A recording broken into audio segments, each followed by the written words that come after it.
Melanated Empire. Melanated Empire.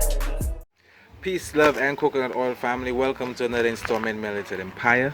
Just want to say dua and give thanks and praises to life in itself because yesterday or even a couple days ago, we were actually the victims of a tropical storm. Well, really a hurricane, really. It's been a minute since we had one of those, and while they had some real terrible winds, some 80 to 100 miles per hour, blew down some signs, some trees, you know overall everything passed bliss. So we give thanks still, and give thanks for seeing the sun rise to give us another day, really. Now this video family is really gonna be about, we're just gonna bring it back a little in regards to some biblical understanding, because the channel really is built for a wide range of people, because we realize it's the awakening. There are some people who has been with us from the start, so we try to go deep in the understanding and in the culture, but we also acknowledge that every day you get an individual whose eyes is just opening. You have some people that just moving the last in the eyes. You know what I mean? So we have to account for those people as well. So we always try to bring the balance, whereas if we go into the African culture, we still try and deal with some kicks off sometimes, as we did in the Islamic beliefs. We also go into some motivational, some inspirational videos still, and we still have to bring it back biblical sometimes. So in this video, really, we're going to be showing, in essence, a correlation between two characters in the Bible, that being Jesus, okay, and Joseph. Now, while we know these characters never existed, there is a deeper understanding to those stories, family. Because obviously, if we took the deeper understanding and not try to make these characters historical and make them us, we would really get, the grasp of the thing still. And even if a time come where we have to do away with the book, we wouldn't really feel no way, because we didn't really base on, that word basically is holy. You understand? Because a lot of the principles in there, if you're raised up within correct parenting, you would have had those principles there straight up, So ultimately, the family has been with us from time still. So the family would know that Jesus is basically the Romans personification of the sun. Okay? We have Michelangelo's painting of the Last Supper. We have the 12 disciples. We have the death and resurrection after 3 days, being out of the sun in the winter solstice. And the list goes on, family. Okay? We acknowledge that. Now, while we decipher these things, is to really bring the deeper esoteric knowledge and understanding, and in the same breath, right, sort of directly but indirectly showing you the origin of all these understandings, particularly that being of Africa, of Nile Valley culture, family. Okay? So these people who refer to themselves as the Sun People, because we are the Sun People, we are really kissed by the sun. Many Rastas would refer to themselves as Ethiopians, which is really a Greek term, which means sunburnt people. And we've had other videos where we go into the sun, electromagnetic spectrum, the melanin, melanocytes. This is not the video for that. We have acknowledged that we are sun people, okay? But one of the oldest texts in regards to our origin as a people, family, says that we came from the foothills of the mountains of the moon, where the Netta Happy dwells. So we come from the foothills of the mountains of the moon, where the god Happy dwells. That obviously is referring to the river Nile.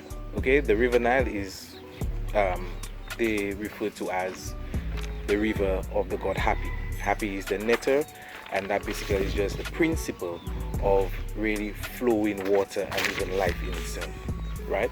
So while we are people of the sun, we came from the foothills of the mountains of the moon.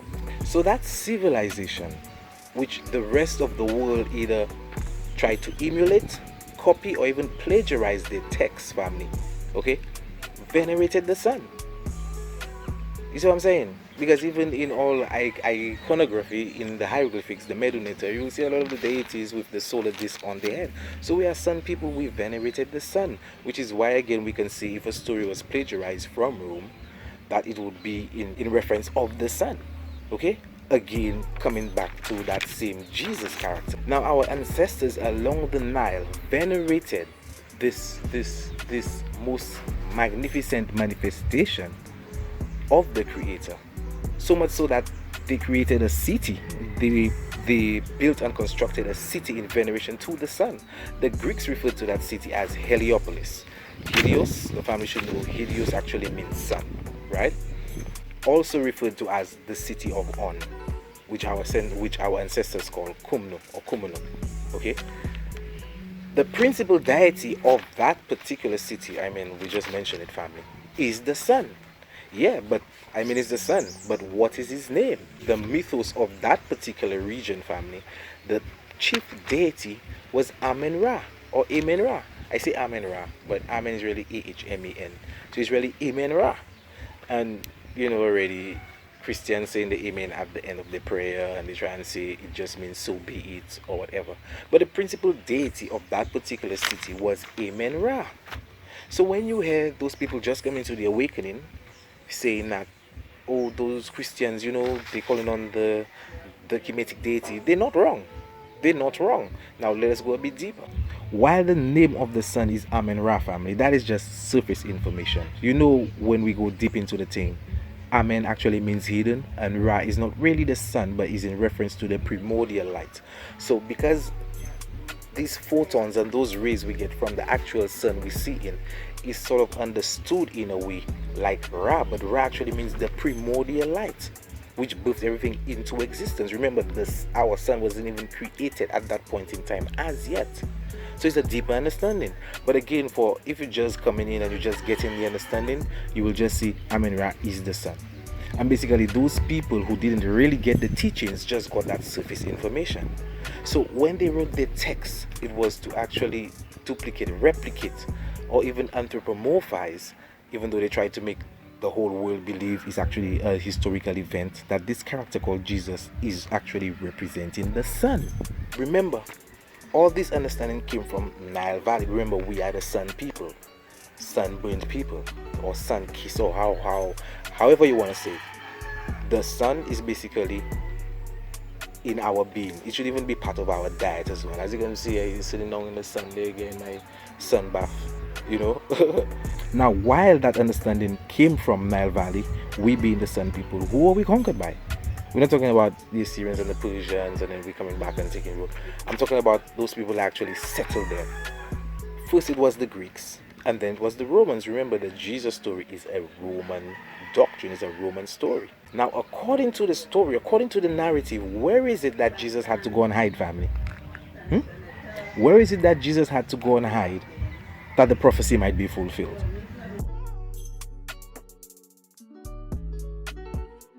Remember, the understanding we just came from Kemet, came from the Nile Valley. Okay, but they would call that place Egypt because since the Greeks came in, it was like just Egypt. You understand? But our ancestors never referred to it as that.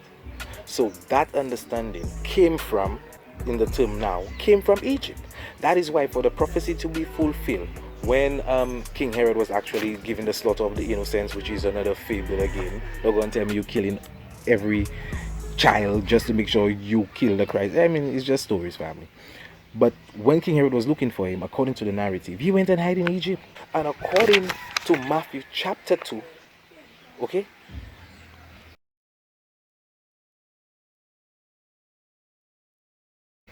for the prophecy to be fulfilled, out of Egypt have I called my son. You see what I'm saying, family? So we already show, I mean, just reasoning that the culture actually came from there. We're showing through the scriptures that it actually came from there. Now watch where it goes a bit deeper. In Revelation chapter 3, when Jesus is speaking,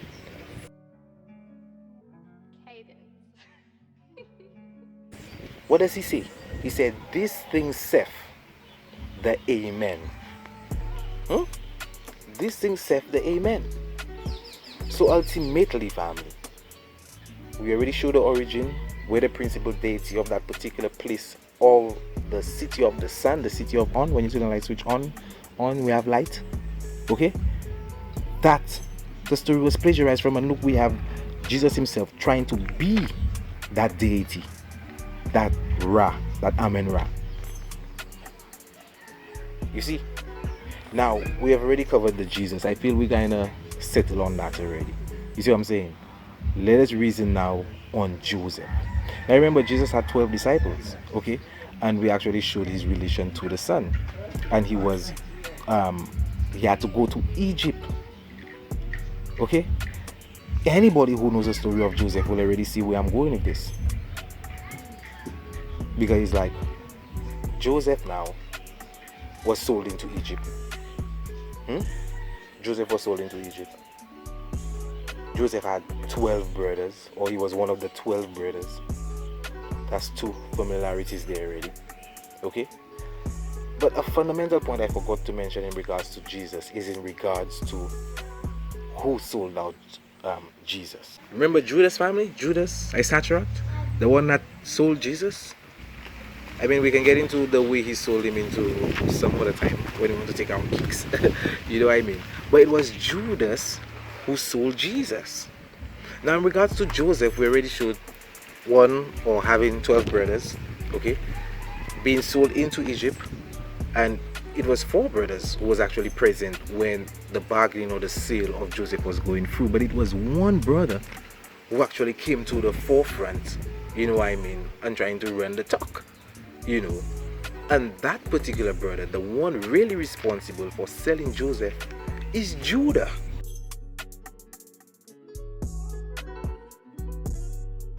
Now, if you watch the word Judas and Judah, okay, Judah is just a Greek rendering of the word Judas family. Straight up. You check what I'm telling you? So, ultimately, those characters, they're like Joseph, is what they refer to as a typified Christ, like a type of Christ. You know what I mean? I mean, they had the whole 16 crucified saviors, if you want to try and get that book, to show you the different Christ figures. Because if it's just one Christ, and like, why, you know what I mean, you have other individuals that have the very same attributes. We've already, in our previous videos, long way before, shown how many deities, you know, having the same attributes as that character called Jesus. So Joseph now playing that role of Jesus in the Old Testament. So you might say, okay, we have the 12 on sale, okay, we have the 12 on lock, we have the Egypt on lock, okay, we have the one who sold him on lock. But while we've already displayed that Jesus is really the son, really the Amen Ra, remember, how is Joseph? Does Joseph have anything where we can really see, you know, that we see the Amen or even the Ra there? Yes, there is. Because if now you have to check who Joseph was sold to, family,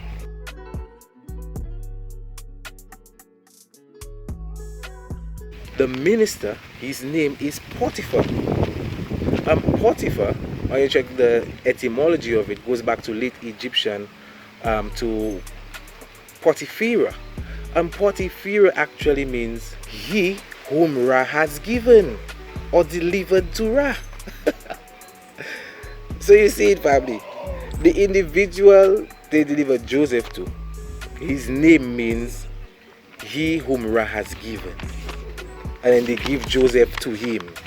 So you see how Ra fall in the real title, you know, because we're looking for the titles. We already showed the Amen in the Joseph, and we're showing the Ra in the Joseph, showing is the very same character and a typified Christ.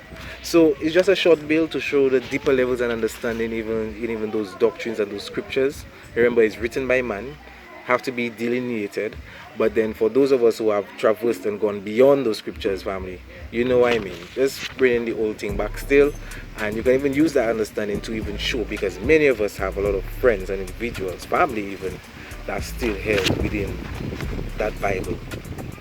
They soul there, like trapped in that book like a genie in a lamp. So having said that, give thanks again, big up to all the new subscribers. Nothing but love for you here in the Caribbean, St. Lucia. Peace and many blessings to our Shem.